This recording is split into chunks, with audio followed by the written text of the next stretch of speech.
தருமபுரி மாவட்டத்தில் தொடர்ந்து 2 வாரத்திற்கு மேலாக 102 டிகிரிக்கு மேல் பாரன்ஹீட் வெப்பம் கொளுத்திய நிலையில் அரூர் அருகே உள்ள தீர்த்தமலை, பொய்யாப்பட்டி, காட்பாடி உள்ளிட்ட பல்வேறு இடங்களில் பலத்த காற்றுடன் கூடிய கனமழை பெய்தது.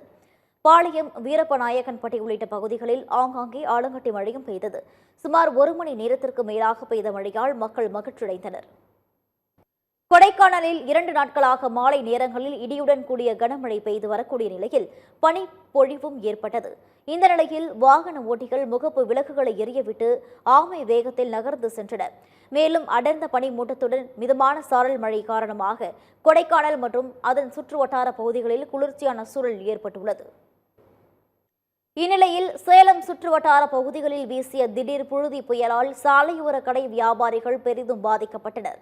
கடும் புழுதி புயலால் சாலையில் வாகனங்களை இயக்க முடியாமல் வாகன ஓட்டிகள் திணறிய காட்சிகள் வெளியாகியுள்ளது.